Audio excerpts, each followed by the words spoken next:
They erased my name, my rank, my history, everything except the scar I turned into ink. My mother, Colonel Elise Monroe, called me a disgrace on my first day back, in front of cadets, in front of commanders, in front of ghosts who still whispered my name behind classified files. But I didn't come back to beg. I came back under a forged ID, silent orders, and a memory no one could delete. When they saw what was on my spine, everything changed. Because the system that erased me, I built it. And now I've returned to burn it down, one secret at a time. I arrived at Hawk Point Base in a storm of silence. No fanfare, no name on the roster. Just a line of cadets in identical green, faces blurred by exhaustion and fear, waiting for the next command. I blended in with them easily. I had done it before, but this time I wasn't a soldier, I was a shadow. A name smuggled in through forged clearance, walking into a battlefield disguised as training. I knew what I was doing. I had to. Because the woman about to address this line of recruits wasn't just my commanding officer, she was my mother. Colonel Elise Monroe stood on the concrete platform like a monument. Sharp angles, cold precision. Not a wrinkle on her uniform or a flicker of warmth in her stare. She scanned the roster without blinking, then paused at a name that shouldn't have been there. Mine. Her eyes didn't widen. Her lip didn't twitch, but her voice sharpened into a blade. "This one," she said, loud enough for every recruit to hear, "is a disgrace. She's not fit to wear the uniform. She's not even fit to clean it." Laughter cracked down the line like thunder. A few recruits turned to look at me. Others smirked under their breath. The drill sergeants didn't flinch. They were used to hazing, but this was different. This wasn't about breaking a cadet. It was about erasing one. But I didn't blink, didn't respond. I just stared straight ahead, boots grounded, eyes empty. Because I had rehearsed this moment for years. She thought she could humiliate me, thought she could still control the room with her voice, but what she didn't know was that I was here with a plan, and her insult was the first piece of it. I had come back not as a victim, but as a variable, and I needed her to underestimate me. Later that day, during combat assessment, I was paired with a wiry cadet named Travis Lang. Quick-tempered, arrogant, probably had something to prove like everyone else. He threw wild punches trying to impress the instructors. I dodged, blocked, waited. Then, with 10 seconds left on the timer, I dropped into a stance that wasn't taught in any official training manual and flipped him flat on his back. He hit the mat with a sound that silenced the room. His hand caught my collar as he fell, tugging my shirt just enough to reveal the ink on my spine. A sharp gasp swept the circle of cadets.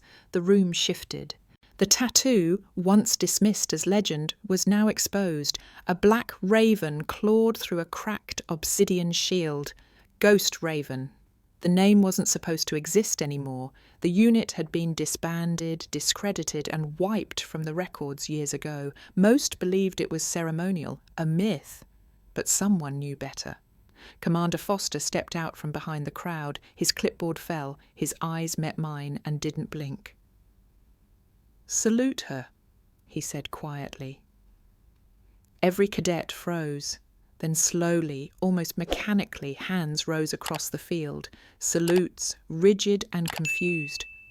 Lang scrambled to his feet, unsure whether to apologize or run. And my mother, still standing on that platform, suddenly looked much smaller than she had that morning. She didn't say a word, didn't move, but I saw it just for a flicker. The fear, the recognition, the memory she had tried to bury now stared back at her in the open. But that moment wasn't triumph for me, it was exposure. I didn't come to Hawk Point to reclaim honour. I came to collapse a system from the inside, and I had just pulled the first thread. That evening, the air around Hawk Point Base felt different. Cadets whispered in corners. Instructors kept glancing at their tablets, pretending not to search for something they couldn't quite explain. My name wasn't in the system. My file didn't exist. but the tattoo burned into my back told a story no digital record could overwrite. I returned to my assigned quarters, a concrete cell with a single cot, no mirror, and the lingering smell of bleach. It suited me. I didn't need comfort. I needed shadows. The real work began now. Outside, the wind pushed dust across the field, as if trying to scrub the footprints of what happened during training. I pulled out a notebook, paper, not digital. That was the first thing Royce had ever taught me. Ink lasts longer than memory, especially when someone wants to forget you. I flipped to a blank page and wrote down 3 names: Elise Monroe, Travis Lang, and Commander Foster. One was my past, one was my pawn, one was my proof. I had known Foster years ago. He was there during the early stages of Ghost Raven, back when it was still a rumour whispered in corridors too dark for sunlight, back when my name still meant something beyond disgrace. He had seen what we became, what we uncovered, and what we were ordered to destroy. And he had seen me disappear, presumed dead, filed away under classified ruins. But he hadn't forgotten. The knock on my door came just before lights out. 2 short, 1 long. I opened it without hesitation. Foster stood there, alone. No clipboard, no cap, just a sealed envelope in one hand. "You made quite the impression today," he said without smiling. "I didn't come to impress," I replied. He nodded once, then handed me the envelope. "You have 15 minutes, no copies, no traces, then burn it." Inside was a report, real ink on real paper, a surveillance summary from the Raven Doctrine program. It confirmed what I suspected: behavioral reconditioning, forced isolation, and false simulation scores, the exact blueprint that had dismantled Ghost Raven from within. It had returned under a new name, with Elise Monroe at the helm. "They're calling it psychological resilience training," Foster said, "but it's control, pure and simple. She's rebuilding what Royce died trying to expose." Foster's eyes flicked upward at the mention of that name. He didn't speak for a long moment. "She doesn't know you're here," he said eventually. I shook my head. "She thinks she killed me once. She doesn't expect me to survive twice." Foster didn't respond. He turned to leave, then paused at the threshold.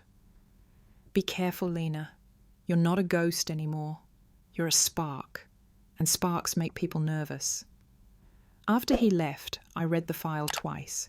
The contents didn't surprise me, but they solidified my direction. I wasn't just here to gather intel, I was here to dismantle it piece by piece, and that meant getting close, closer than anyone else dared. The next morning I showed up early to the obstacle field. Travis Lang was already there, trying to reassert his dominance after yesterday's humiliation. He shot me a glare like he wanted to erase the memory with a look. I returned it with silence, let him think he still mattered, because people like Travis, they're useful, loud, impulsive, desperate for validation. The perfect cover for someone like me to move unseen. I needed chaos. He was built for it. As drills began, I noticed the instructors acting differently. Sergeant Madsen was assigned to our unit now. He gave vague commands, changed them mid-course, then blamed us for not adapting. Our gear was outdated, our rifles miscalibrated, our NVGs barely functional. It wasn't incompetence, it was sabotage. I didn't complain. I recorded every failed protocol, every misdirected command, every trainee punished for something they couldn't control. They wanted to bury me again, but this time I had a shovel of my own. By the end of the week, I had 15 pages in my notebook, coded, dated, logged, and one final entry scrawled in bolder ink than the rest. "She buried me once. She won't survive me twice." Most people believe betrayal happens in one moment, a shout, a shot, a signed form. But that's not how mine worked. Mine was slow, calculated, disguised as protection and wrapped in duty. My mother didn't stab me in the back. She drew a dotted line across my spine and handed someone else the knife. It started 13 years ago, during the Obsidian program's final phase. I had made it to the top 3, out of hundreds. Falco, our lead commander, called me the sharpest blade we've ever forged. He didn't hand out compliments, he handed out missions. I was scheduled for the final selection. But I never made it. 2 days before deployment, I was pulled from training without warning. They handed me a file, thin, clinical, cruel. One sentence stamped across the top in red. Psychologically unfit following post-combat exposure. I had passed every evaluation, outscored every metric. And yet, just like that, my future vanished. I wasn't even allowed to appeal. They said it was for my safety, but I knew it was a lie. It took years to confirm who filed that report. Years of backdoor requests, off-the-record whispers, and shredded paper recovered from abandoned drives. But eventually, I found the original signature, Colonel Elise Monroe, my mother. The justification was handwritten in the margins. Displays erratic emotion under pressure, unreliable in leadership settings. But Falco had said the opposite. He had recommended me personally. So why did she do it? I used to think it was fear. That she was scared I'd fail or get hurt or be swallowed by a system she couldn't protect me from. But that wasn't it. Not really. The truth was colder. She didn't want me to surpass her. Elise Monroe had clawed her way through the ranks in a time when women weren't invited. They were tolerated. She built her career like a fortress, stone by stone, sacrifice by silence. But she didn't build it to be shared. She built it to be singular. And when Falco chose me over her to lead the future of Obsidian, she didn't protest. She eliminated the threat. Me. I had suspected this for years, but seeing her handwriting on that old report broke something I didn't know was still intact. She hadn't just taken my career, she had rewritten my identity, turned my competence into instability, my promise into a problem. And the worst part? She never looked back. Until now. Back at Hawk Point, I used every training session to analyse her command. She led with rigidity, precision, and an edge sharpened by paranoia. Every word was control, every decision a performance. She didn't command respect, she demanded submission. That afternoon, I watched her from across the field. She was barking at a junior officer for a missed protocol. Her voice never cracked, but her hand trembled slightly when she pointed. I wasn't the only one who noticed. "They say she's harder on the ones she favours," whispered a cadet near me. I almost laughed. Elise Monroe didn't favour anyone. She only feared being forgotten. Later that night, I returned to my quarters and pulled out a separate folder. Not the one Foster gave me. This one was older. My own file, the one Elise altered. I had recovered it during a covert extraction 3 years earlier from a dead system buried in an off-grid server. It was the last piece of truth Royce had tried to preserve before he died. Royce had been more than a mentor. He had believed in me when even I doubted myself. He trained me to lead Ghost Raven. He trained me to see through manipulation, dressed as protocol, and he died protecting what we uncovered. A mission that never made the headlines. A betrayal that never reached a courtroom. A unit wiped out not by enemies, but by orders from within. I closed the folder and stared at the ceiling. The truth was all there, but truth alone wasn't enough. I needed proof. I needed voices. And most of all, I needed timing. Because if Elise Monroe was rebuilding the machine that killed Royce, I was going to be the one to jam it from the inside. She took my future once. I came back to end hers. The morning after I reopened the file, Hawk Point looked different. Not visibly. No banners were torn down. No ranks reassigned. But beneath the surface, something was shifting. I could feel it in the clipped conversations, the suspicious glances, the way the logistics officer hesitated a second longer before handing me the weekly schedule. The air was thicker, charged. And then I saw her again, Kayla Rivers. I had noticed her early on, quiet, efficient, deadly on the range. Top scorer in last week's tactical sim. The kind of recruit who should be on a fast track. But that day, she was sitting alone behind the barracks, head in her hands, shoulders shaking. I approached slowly, not out of caution but out of habit. The broken ones don't always want to be seen. Sometimes visibility feels like punishment. She didn't flinch when I sat next to her, just wiped her nose and tried to pull herself together. "I failed," she whispered, voice barely audible. "Leadership protocol. They said I compromised unit safety." "You?" I asked. "I followed every rule, every objective. I even corrected a field miscall. And still..." She trailed off, pulling out a folded paper from her jacket pocket, her scorecard, red ink across the top. Fail. Reason. Command breach.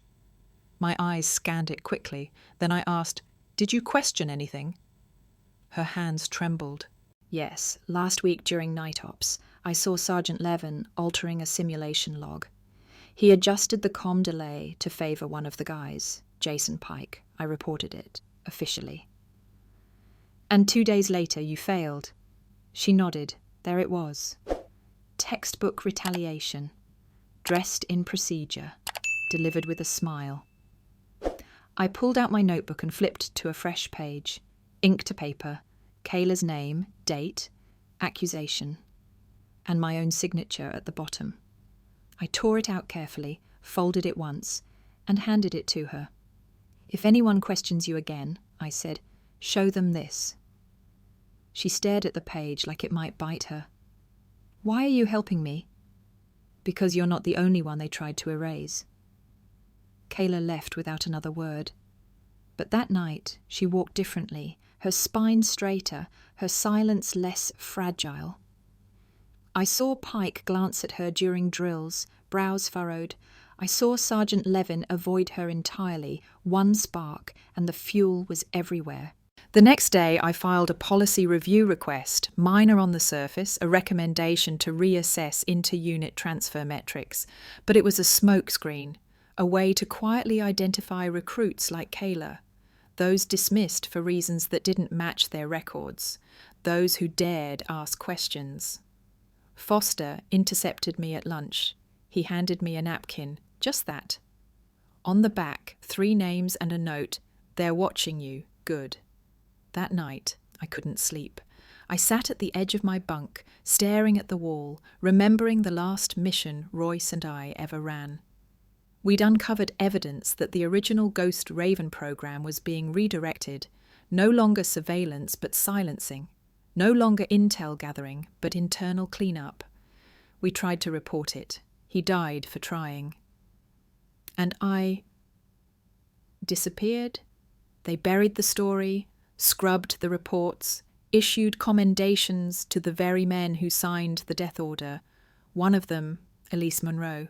She had been part of the command panel that authorized our deployment. She never claimed my body, never asked questions, never grieved, because she already knew. She always knew.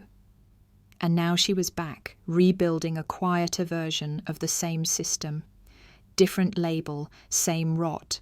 Her recruits weren't being trained, they were being conditioned, isolated, rewired. But I had Kayla now, I had proof, I had names, and I had time. They thought I returned to beg for validation. They were wrong. I came to reclaim the pieces they left behind. And this time I wouldn't vanish quietly. Promotions at Hawk Point didn't follow merit, they followed silence. The louder you got about the wrongs around you, the faster your name vanished from consideration. I learnt that early on, back when I still believed the military was a place where justice had structure. This morning, the results for the Advanced Tactical Cohort were posted. A list of 10 names cleared for elite training at an off-site location. All carefully evaluated, hand-picked, and supposedly anonymous. Kayla wasn't on it, neither was I, which made sense. Kayla had spoken out, and I was a ghost still waiting for someone to admit I had ever lived.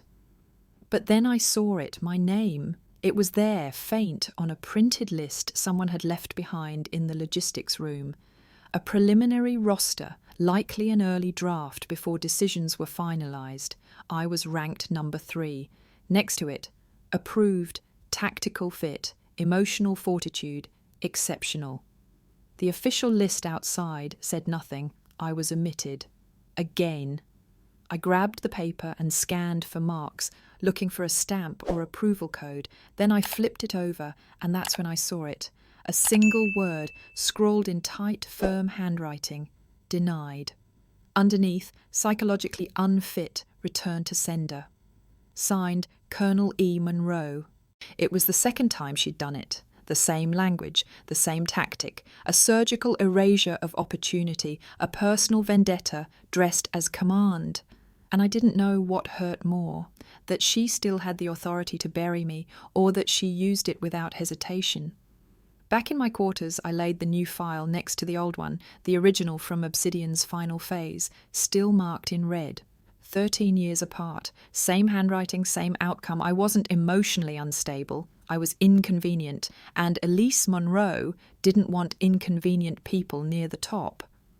My hands clenched as I stared at the pages. I could almost hear Royce's voice, calm and clipped. They'll never hit you directly. They'll just keep moving the target. He knew. He'd seen it happen before. Seen Elise undermine those who didn't kneel. But she didn't just want obedience. She wanted erasure. A knock at the door pulled me from my thoughts. "Yeah?" I called. Travis Lang stepped in, holding something behind his back. Not his usual smirk, not his usual swagger. Just silence. He unfolded a page and handed it to me.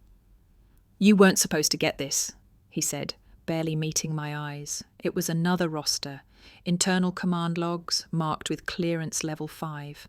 An operations list with names, dates and outcomes. My name was there.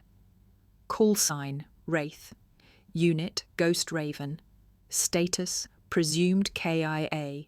October 3rd, 2012. I stared at it, cold ink on cold paper. The exact day we lost Royce. The day I died. "You accessed classified files?" I asked quietly. Lang shrugged. "Had a friend in comms, said something about your record didn't add up." "And you believed him?" He met my gaze, more serious than I'd ever seen him. "I watched the way you moved, the way Foster looks at you. You're not a rookie, you're something else. I just didn't know what." I folded the document and slipped it into my notebook. "You could get discharged for this," I warned. "Maybe, but someone's already trying to erase you. Again. That's not training. That's fear." He didn't wait for a response, just nodded once and walked out. Lang was right. This wasn't protocol. It was a second burial, and I'd claw my way out of it the same way I did the first time, with truth sharp enough to cut through every lie they stamped in red. That night, I didn't sleep. I sat on the edge of my cot, staring at the two documents side by side, proof that history wasn't repeating itself. It had never stopped. The same hand that silenced me before had just tried again. Elise Monroe hadn't simply blocked my path once. She had turned erasing me into her personal doctrine. My eyes scanned her signature. It hadn't changed in 13 years. Sharp angles, confident strokes, the kind that didn't ask permission. I traced the ink with my finger. This wasn't just retaliation, it was fear. Fear that if I rose again, the lies she built her rank on would finally collapse.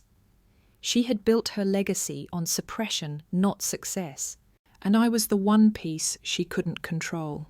The next morning I kept my posture rigid and my eyes low during drills. I let Madsen yell, let the other trainees crack jokes.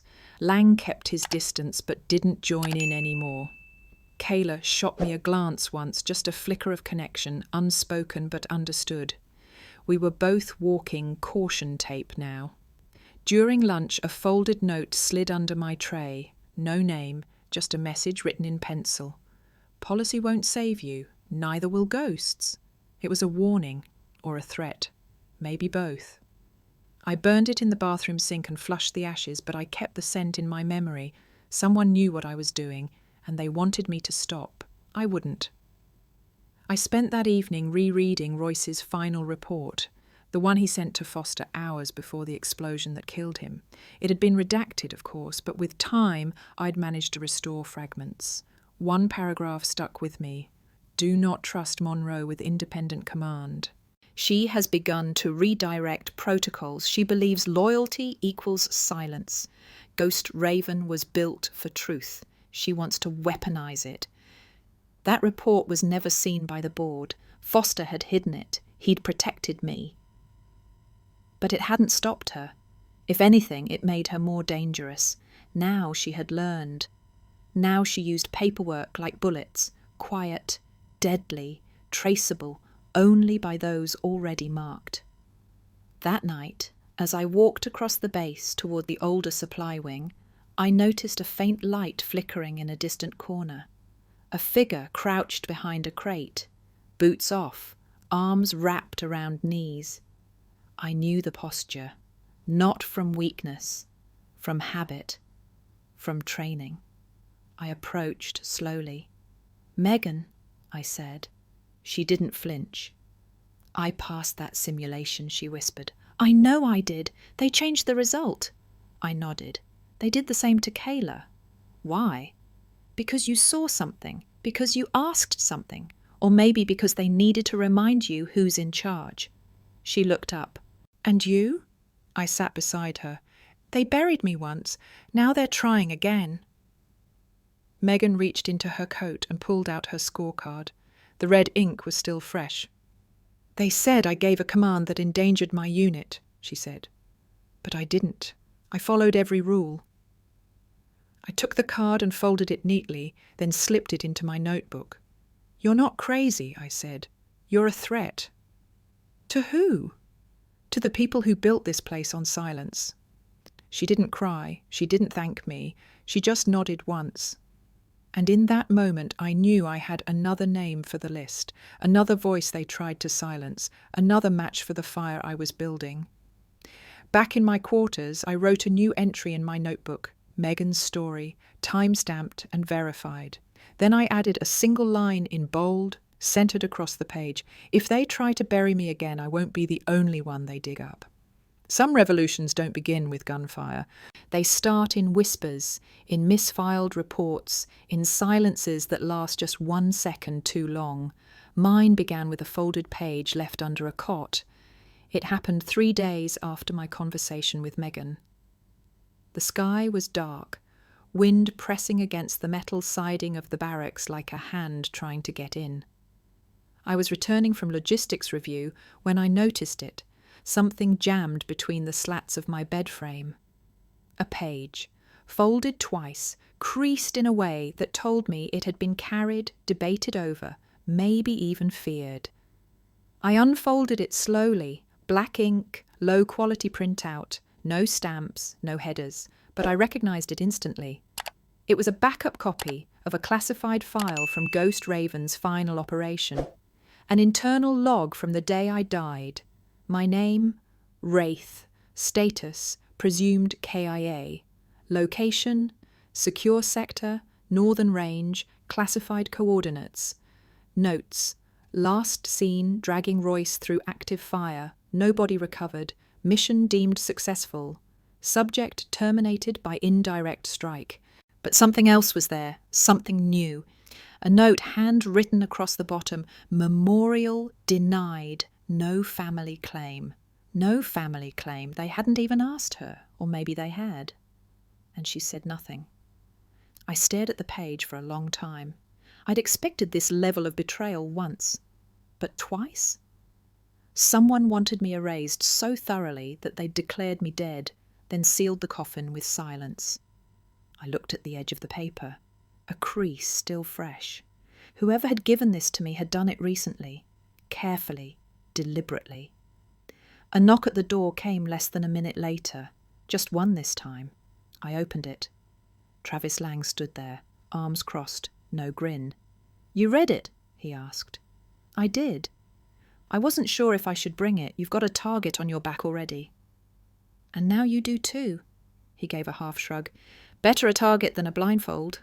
He didn't wait for thanks, just walked away. I closed the door and leaned against it. My hands trembled, not from fear, but from something older, something heavier, recognition. Lang had mocked me once. Now he was passing me the evidence that proved I existed. That proved someone buried me alive. The file didn't clear me, it confirmed me, and it made me dangerous again. At dawn, I returned to the training yard like nothing had happened, my stance neutral, my tone flat. Madsen shouted, Kayla stumbled. Megan kept her eyes down, but I saw her glance toward me just once. A signal. We were growing, quietly. After drills, I slipped the file into my notebook, placed it between the entries of Kayla and Megan's testimonies. My record was becoming more than just paper. It was momentum. Later that day, I found Lang cleaning his rifle outside the weapons shed. I stood beside him for a moment before asking, "Why now?" He didn't look up. "I've seen people come and go through this place. Fighters, fragile ones. Some tried to play the system, others tried to escape it." "And you?" I watched. I survived, until I saw you move. Saw Foster look at you like he owed you something. Then I saw your back. "The tattoo." He nodded. "I don't know what Ghost Raven was, but it scared the right people. I figured anyone who carried that symbol had reasons." "I don't want loyalty," I said. "I want the truth." "Then we're on the same side." He offered a hand. I shook it, not as equals, as witnesses, because the quiet revolt had already started and I wasn't leading it. I was just lighting the fuse. The hardest part of subversion isn't gathering proof, it's surviving long enough to use it. And now that I had the file, I knew the next strike wouldn't be from incompetence or mistake. It would be deliberate, precision, sabotage. A quiet reminder that I was still unwelcome. It didn't take long. 2 days later, my boots were missing, replaced by a smaller size that bit into my heels with every step. My gear kit had been rearranged, my canteen missing, my field journal almost taken, but returned with pages wrinkled. Someone had read it. The message wasn't subtle. They couldn't delete my file, but they could make me uncomfortable enough to leave, break me from the inside, death by 1,000 inconveniences. But I didn't flinch. I logged everything. Each error recorded, time-stamped, categorized. I wasn't collecting annoyances. I was building a pattern, a dossier of suppression tactics deployed at the exact moment I got too close to the truth. I knew how systemic protection worked. I'd been trained to create it. And now I was dismantling it, brick by hidden brick. By the end of the week, 3 new recruits had come to me in secret. One had been pulled from a leadership course with no explanation. Another had received conflicting orders and was punished for following the wrong one. The third, barely 19, confessed to being locked in isolation for asking about the Obsidian file she accidentally saw on a briefing monitor. I didn't promise justice, I promised documentation. That's what terrified them most. Not resistance, records. The command structure could silence complaints. But written evidence, evidence circulated between allies, that was dangerous. That was a virus in their bloodstream. Still, I needed more than pages. I needed exposure. So I made a move. During a break in simulations, I requested a training file from Central Command. Officially, it was a review of curriculum alignment across cohort divisions. Unofficially, it was a trap. I wanted to see who'd respond, and how fast. 6 hours later, I received a sealed folder slipped beneath my door. It wasn't the file I requested, it was my file. Cleaned, sanitized. A fresh record marked with a date 2 weeks prior. It listed me as a civilian policy advisor, non-combat classification. No prior deployments, no disciplinary actions, no mention of Ghost Raven, no trauma, no honours, just a name. Barely that, a second burial, this time in ink. At the bottom of the page, one note scrawled in ink that stung with familiarity. This version is final. Any deviation is considered subversive conduct. Signed, Colonel E. Monroe. She was done hiding. She wasn't just afraid of what I might do. She was preparing to destroy the version of me that still existed. But the timing of the delivery? That was her mistake. She had given me a weapon and didn't realise it. Because the person who delivered that file, it wasn't Madsen, It wasn't admin, it was Lang. He looked me straight in the eye as he passed it off. Didn't know what was inside, he said, but I figured you'd want it first. When I opened it in front of him, his jaw tightened. You okay? He asked. No, I replied, but I'm awake. That night I didn't write in the notebook, I copied. Every line of that falsified record, duplicated by hand onto fresh pages. I wrote annotations in the margins, timestamps, contradictions, metadata, inconsistencies. Then I added a cover page. Version B, third erasure attempt, delivered via internal logistics route by enlisted personnel under order of Commandant Monroe. Status, active suppression. I folded it into an envelope, sealed it, marked it, for Foster's eyes only. Then I placed it in a drop slot, used for equipment audits, let them trace it. Let them realise too late that I wasn't documenting this for revenge. I was building a case. Because the quiet revolt wasn't just about surviving anymore. It was about proving that silence is loudest when you write it down. The drop box was located in the admin wing, a rusting metal chute disguised as a maintenance report slot. No cameras pointed at it. No one monitored it closely. Most assumed it was for requisition forms, inventory mismatches, misplaced gloves. But I knew its real power. It delivered evidence, and now it carried mine. The next morning I walked into the mess hall like nothing had changed. I sat with Kayla and Megan, neither of whom spoke much anymore. But their eyes, focused, alert, were more than enough. The training had stopped being about endurance. It had become survival in plain sight. Lang passed behind me and dropped a folded napkin onto my tray. I waited until he was gone to open it. He read it. 2 words. No name, but I didn't need one. Foster had received the folder. That meant the fuse was burning. And Elise? She wouldn't know when it would blow. That afternoon, we were called into a closed training debrief. All unit leads, all observers, all evaluation officers, and her. Colonel Elise Monroe stood at the front, clipboard in hand, uniform sharp enough to cut. Her face betrayed nothing, but I saw it. Tightness in her jaw, a stiffness in her fingers. She knew something had shifted. The room fell silent as she tapped the clipboard. We've identified inconsistencies in behavioural compliance reporting, she said, voice clear and commanding. There will be a new protocol implemented this week, unannounced evaluations, private interviews, performance recalibrations, code for surveillance, interrogation, reprogramming. One officer raised a hand. Colonel, will the evaluations include chain of command review? She paused, just long enough for the question to sting. All ranks will be reviewed, she replied. No exceptions. She was hunting. After the meeting, I didn't return to my quarters. I walked instead toward her office. I knew she wouldn't be there. She always used the debrief hour to inspect the training yards personally. That gave me 8 minutes. The lock was outdated, manual, not biometric. I had picked tougher in war zones with less time. Inside, her desk was immaculate. No photos, no souvenirs, just files, stacks of them, colour-coded, organised. But I wasn't here for stacks. I was here for the red one. I found it in the drawer beneath the locked cabinet, its edges frayed, spine slightly bent from being opened too many times. It wasn't labelled. No need. I knew what it was. I placed it at the centre of her desk. Then I opened my field log and tore a page from the back. One already pre-written, a single line. This time, do you want to sign it yourself? I left it on top of the red folder and walked out. No confrontation, no warning, just the truth, placed quietly in the hands of the woman who spent years denying it.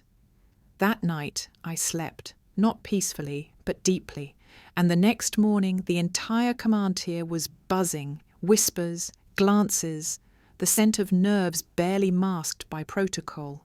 She had found the folder, and now she had a choice, face the story she buried, or bury it again. Only this time I wasn't alone in the grave. The following days moved like clockwork, but there was no mistaking the tension. You could feel it in the halls, in the break rooms, and especially in the eyes of the cadets. They knew something was coming, they just didn't know what, and neither did I. The envelope that had once been placed on Elise Monroe's desk was never mentioned in any meeting, in any debrief, or during any exercise. No one spoke of it aloud. But when I walked past her office, I noticed the slightest shift. The blinds were drawn, the lights dimmer than usual. She was there, hiding. For the first time, I felt it, the suffocating fear of being trapped by someone else's game. But I wasn't playing by her rules anymore. I had hoped the folder would have sparked an immediate reaction. Instead, it had created a ripple, a shift so subtle that I wondered if anyone had noticed it at all. But the truth was there, quietly waiting.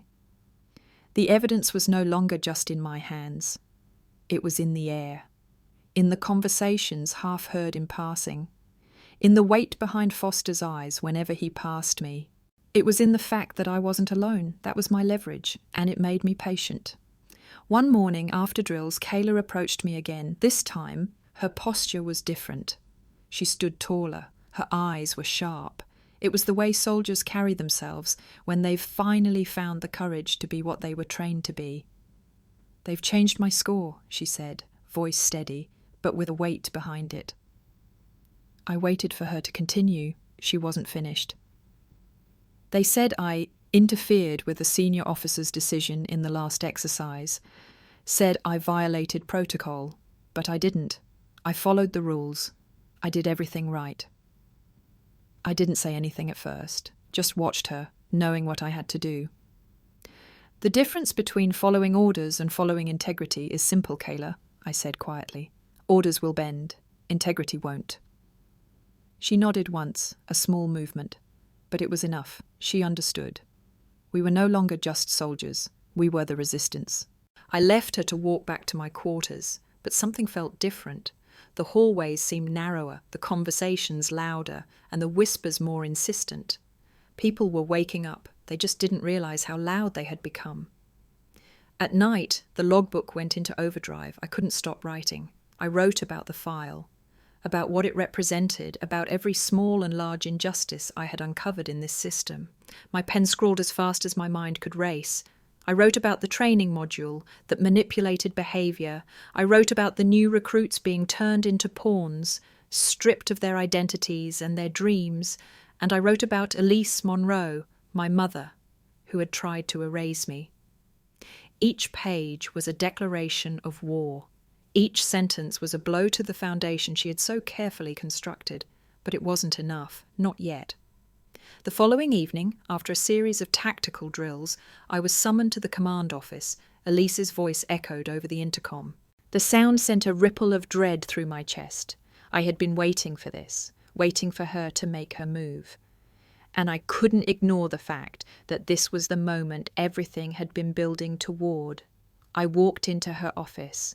The walls were colder than usual, the air heavier with the expectation that something was about to break. Her desk was clear except for the folder, the red one, the one I had left for her. She sat behind it, her fingers tapping against the folder in an almost rhythmic pattern. She was waiting for me to speak first. But I wasn't going to. I stepped forward and opened my field log. "I hope you found the file I left you." She didn't answer. Her eyes flicked over to the logbook, then back to me. "You don't know how much you've risked," she said, voice low, controlled. "Risk?" I asked.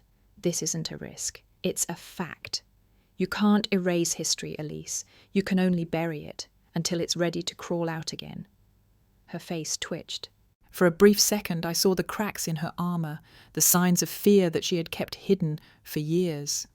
And it was enough for me to see the monster she had become. She stood up slowly, the chair scraping across the floor as she moved away from the desk. She didn't speak, didn't raise her voice, but I felt her presence like a pressure that was too great to ignore. "You've been trying to erase me since the day I was born," I continued, my voice firm. You You won't, because I'm still here, and I'm never going away." She stared at me for what felt like eternity, and when she finally spoke, her voice was barely a whisper. "This isn't over." But it was. It's funny how a single moment can change everything. One sentence, one look, one move, and everything you thought was solid becomes dust. The problem was Elise had always relied on the illusion of her power. She believed that if she held the strings tight enough, she could keep the puppet from ever cutting the cord. But she'd underestimated one thing: me. She thought she had buried me once. She didn't know that I had come back already. The following days passed in a blur, but I knew something had shifted. The air had changed, charged with a tension that was more than just military discipline. It was the kind of quiet that filled a room before the storm hit. I could see it in the cadets' eyes, in the way they walked, more alert, more aware. But it wasn't just them. I saw it in Elise too. She was no longer the impervious colonel I had grown up with, commanding respect with every sharp movement. There was something raw in her now, something unsettled. I could see it in her eyes whenever she looked at me, a flicker of something she couldn't control. She'd known the truth for days, but hadn't admitted it yet. The truth was, I wasn't the same person she tried to bury. She had tried to destroy a version of me that no longer existed. And that mistake? It was the crack in her foundation. That evening, as the sun dipped below the horizon, I found myself standing at the same spot where I had once trained, the very ground where I had been dismissed and erased. The familiar ache in my chest, the one I thought I had buried years ago, was still there. But it wasn't pain anymore. It was purpose. I wasn't here for redemption. I wasn't here for forgiveness. I was here for the people she had crushed in the name of her legacy. I was here for the truth. Kayla approached me later that night, her boots crunching on the gravel as she walked up to my side. She had come a long way since we first spoke. There was no fear in her eyes anymore, just resolve. I could see it in the way she held her shoulders, the way she spoke. "I'm ready," she said quietly, her voice steady. "Whatever comes next." I gave her a nod, my gaze shifting to the distance. "You don't have to be ready. You just have to show up when it counts." She smiled, the first genuine one I had seen from her. "I will." The next morning we gathered at the training grounds, the recruits lining up for drills. There was an intensity in the air now, something that hadn't been there before. The instructors were more vigilant, the cadets more aware. Everyone could feel it, and when the time came, it happened. Foster stepped onto the field. The senior officer walked in with purpose, his usual calm demeanour replaced by something more, something harder. He didn't address the group at first. Instead, he walked straight up to Elise. I watched from a distance as he stood in front of her, eyes locked, unwavering. "You're a leader by title, Monroe, not by merit," Foster said, his voice low enough for only her to hear. "And that's why we're here." Elise's expression faltered, just for a second. It was the first crack in the wall. Foster turned toward the cadets. "The truth can't be silenced, not anymore." The silence that followed could have suffocated me. For a moment, the entire base seemed to hold its breath. It wasn't just the recruits that were listening, it was the instructors, the support staff, and the officers in the back rows. They were all waiting for something they hadn't expected. Then he turned to me, and I knew what was coming. "This woman," he began, his voice steady but carrying through the field, "was once thought dead by the very people who trained her, but she's here today, not as a ghost, but as a truth-teller." He said it, loud and clear. For everyone to hear, the legacy of Ghost Raven wasn't gone. It was still alive. But this time, it wasn't buried. This time, it was being acknowledged. The cadets looked from Foster to me. Some of them understood, others didn't. But they would. They would see, in time, the truth of who I was, of who we all were. And when the salutes came, it wasn't just from the officers or the higher-ups. The recruits saluted too, not because they were told to, but because they knew the truth when they saw it. They had been trained to follow the orders they were given. But now they were witnessing something that went beyond orders. It was respect. It was acknowledgment. And for the first time in a long while, I stood in front of them, not as a forgotten soldier, but as one who had survived, one who had lived. Lena Callen, Foster continued, outranks every officer here, and every single one of you will respect her, not because of the uniform she wears, but because of the truth she brings. Elise stood motionless. No words came. Her gaze flicked to me, but I didn't flinch. I didn't need her approval anymore. She had stripped it from me when I was young. Now it didn't matter. The ceremony wasn't loud. It wasn't filled with applause. But the silence that followed spoke volumes. I had won. The truth had won. The days after the ceremony were quieter than I expected. The wind blew cold over the field where we'd stood, but it wasn't just the weather that had shifted. The air felt heavier, as if the very structure of Hawk Point had been altered. It was no longer just a place for training. It had become a battleground for control. And I wasn't the only one who knew it. Foster didn't need to say anything more. His actions had already spoken louder than any speech could. But even as the recruits saluted me, as the officers reluctantly acknowledged my rank, there was a quiet tension beneath the surface. The rebellion had begun, but it was still fragile, still hidden beneath layers of protocol and tradition. Kayla and Megan stood beside me now, as if the walls between us had crumbled away. We weren't just soldiers. We were the new foundation of something larger, something more than the military institution had ever trained for, something no one had anticipated. That night I went through the files again, slowly, methodically. The dossiers, the reports, the hidden documents that had once been sealed in darkness. I had already begun assembling my own case. Every movement, every manipulation was catalogued in detail. I was ready for the moment when I would expose it all, but I needed one more piece, one more confirmation, and that's when I saw it. A report had slipped through the cracks, an internal memo detailing the exact time Elise Monroe had personally requested to have Ghost Raven erased from all records. The date was the same as the day I died. It was no coincidence. She had known what we had uncovered, and she had buried it because she couldn't bear the thought of someone else inheriting the truth. It wasn't enough for her to silence us. She had to rewrite history entirely. I felt a coldness in my chest as I stared at the document. The truth was still buried, but it wasn't for long. The next day I called a meeting with the recruits, those who had been closest to the breaking point. Kayla and Megan were with me, but it wasn't just them anymore. There were others, those who had been under Elise's thumb, those who had seen the cracks in her commands and now sought to do something about it. "I'm not asking you to fight," I told them. "I'm asking you to stand. Stand for what's right, even when it seems impossible. Stand for the truth, because it's the only thing that won't break under pressure." They didn't respond with words. They didn't need to. Their eyes said everything. They understood. Later that evening, we received an unexpected visit from Foster. He didn't knock. He simply walked in, as if he had been waiting for us to call him.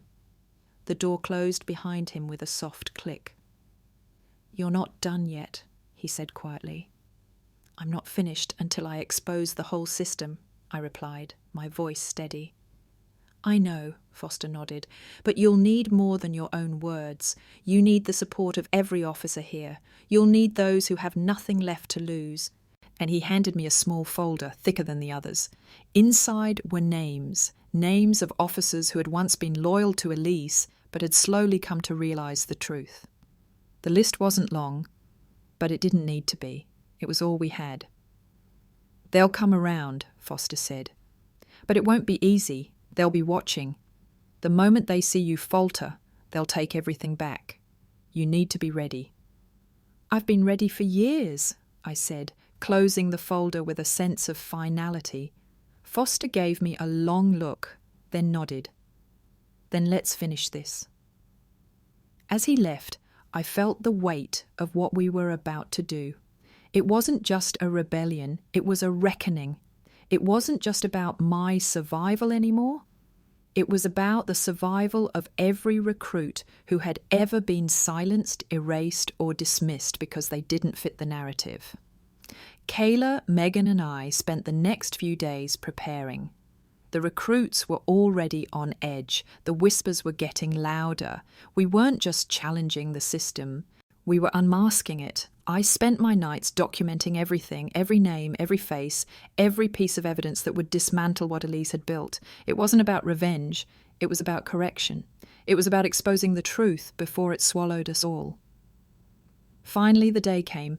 Foster called us into the briefing room, and the officers stood around, stiff and silent. The recruits filled the back rows, their eyes watching. They weren't just listening, they were waiting. And then I stepped forward. I am Lena Callen, I said, my voice cutting through the silence. Not the version you buried, not the one you tried to erase, but the one who's here to expose everything you've hidden. The room was still, not a breath stirred the air. Ghost Raven wasn't just a unit, it was a warning that even your silence has limits, and today you will face the truth, or you will face the consequences. I paused, letting the weight of the words sink in. You're not in control anymore, I am. The room held its breath. My words, sharp and final, lingered in the air like smoke. The silence was heavy, but it was not one of fear. It was the weight of truth, pressing down on every soldier in that room, making them question everything they had been told. For the first time in years, the facade that had held them all in place seemed to crack. It was only a matter of time before it shattered completely. Kayla, Megan, and the others stood in the back, their faces set with determination. They weren't the same recruits I had met weeks ago. They had come to understand what I had understood years ago, that it wasn't enough to survive. You had to make the system acknowledge you. You had to force the truth into the light, no matter the cost. Elise Monroe stood at the back of the room, her posture stiff, her eyes cold. She had always been a fortress, but now I could see it. The cracks were forming. She was trying to hold the pieces together, but the weight of everything she had done was catching up with her. I've given you everything, she said, her voice strained. I've protected you, all of you. Protected? I repeated, stepping forward. You didn't protect us, Elise. You buried us. You erased us. And now you're the one who's being exposed. Her jaw tightened, but she didn't respond. I wasn't expecting her to. The truth had a way of silencing the loudest voices. All she had left now were the empty echoes of the life she had built on lies. Foster stood by the door, his expression unreadable. He hadn't spoken yet, but his presence was like a reminder that the truth was no longer something you could bury beneath the surface. He had been the one who had kept the secrets. He had been the one who had helped me when I had nothing. And now he was ready to expose everything. This isn't just about Lena, Foster said, finally breaking the silence. His voice was calm, but there was a firmness in it that made everyone stop and listen. It's about everyone who's been erased, about the ones who came before and the ones who will come after. The officers shifted uncomfortably, but none of them dared speak. They all knew the stakes. If they tried to silence us now, it would be the final mistake they would ever make. The truth had already taken root, and it couldn't be stopped. Elise took a step forward, but this time it wasn't with the same authority she once held. This time there was hesitation in her movements. You think you can tear everything I've built down with a few words? She asked, her voice quiet, almost pleading. You think you can make this go away? I met her gaze, my own eyes steady. You made your choices, Elise, and now we're making ours. I turned to the room. This isn't just about me. This is about every recruit who's ever been told they weren't good enough. This is about every soldier who's been silenced, every name that's been erased. It's about the system that tells us we have no value unless we fit a mould that was never meant for us. The recruits in the back nodded, their eyes now full of purpose. They had been trained for this moment. Whether they knew it or not, they had been prepared to face the system that had tried to destroy them, and they were ready to fight back. The moment had come. The truth would no longer be buried. I turned back to Elise. You tried to break us. You tried to erase us, but here we are, and we're not going anywhere. She stared at me, her face unreadable. For the first time, I saw a flicker of something in her eyes, a mix of regret and realization. She had tried to control everything, but the one thing she couldn't control was the truth. The silence that followed was thick, heavy with the weight of the revelation. But it wasn't the silence of defeat, it was the silence of inevitability. Elise Monroe had lost. And I had won, not because I had the power to destroy her, but because I had the power to stand, to speak, and to make sure that the truth was heard. I didn't need a rank. I didn't need a uniform. I didn't need anyone's approval. I had already fought my battle, and in the end, that was all that mattered. The days after the confrontation felt like walking through a fog. The weight of the truth, once released, hung in the air, too heavy to ignore. Elise Monroe had tried to bury it for years, but the truth couldn't stay hidden forever. It was like trying to keep water beneath a dam that had cracked wide open. The flood was inevitable. As the base went through its morning routine, the tension was palpable. There was no official announcement, no grand declarations, but everyone knew something had changed. The way the officers moved, the way the recruits spoke in hushed tones as they passed by. No one dared to make a noise, but the shift was there, like a whisper that echoed too loudly in an empty room. Foster didn't speak to me again after the ceremony. He had done his part and I had done mine. Now it was time for the rest of the world to catch up. He had given me the opportunity to expose the truth, but the real work would be in how we moved forward. In how the system, this broken, corrupt system, would react when it could no longer hide behind its own lies. Kayla and Megan were by my side, more than just recruits now. They had become the core of something bigger. Their loyalty was no longer a matter of duty, it was a matter of belief. We had built something stronger than a simple unit. We had built a truth that could no longer be denied. But not everyone had accepted the shift, not yet. A few days later, I found myself standing in front of the same training field where it had all started. The sun was high, casting long shadows on the ground, but the air felt different today. Every step I took felt heavier, as though each one carried the weight of every soldier who had been silenced before me. I had fought my way out of the shadows. Now, I was standing in the light. I wasn't just the one who had been erased. I wasn't just the one who had been cast aside by my mother, my command, my own blood. I was the one who had returned, the one who had survived, and I had no intention of going anywhere. The door to the command tent opened, and there she was, Elise Monroe, her sharp uniform, her stiff posture, all the familiar signs of authority. She wasn't just walking toward me, she was walking toward a truth she had tried to keep buried for far too long. The way she looked at me was different now. It wasn't the same disdainful glare I had gotten all my life. It wasn't the cold indifference that had always been there. This time it was something else, something far harder to read. For a moment, neither of us spoke. The distance between us wasn't just physical, it was years of broken trust, of secrets held too tightly. She was the architect of my erasure, and I was the consequence she had never prepared for. "I don't know what you expect to accomplish," she said finally, her voice low but still carrying that dangerous edge. "You think exposing all of this will fix things? You think it will change anything?" "No," I said, my voice steady. "I'm not here to fix anything. I'm here to make sure it doesn't happen again." her lips pressed into a thin line, her eyes narrowing. You don't know what you're dealing with. I know exactly what I'm dealing with, I replied, meeting her gaze head on. You built this system. You buried the truth, and now you have to live with it. She took a step forward, her boots crunching the gravel beneath her. I did what I had to do. I protected this institution. I protected you. I shook my head. You didn't protect anyone. You silenced them. You buried them under your own need for control, and now the truth is coming for you.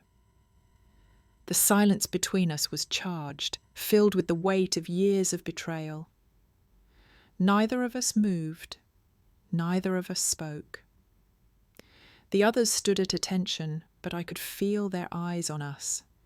They were watching this moment, the moment when the past collided with the present, when the lies of one woman threatened to unravel everything she had built. Do you really think this is over? Elise asked, her voice dropping to a whisper. It's only just begun, I said. And for the first time I saw it, her mask slipping, the cracks in her armour, the years of control finally starting to break. She looked away, just for a moment. You won't win, Lena. You can't. I stood my ground. I already have. For the first time, I saw her falter, not out of fear, but out of recognition. She realized that her legacy was no longer in her hands. It was in mine. I had become the thing she couldn't control, the ghost who stayed, the one who survived, and now I was taking back everything she had stolen,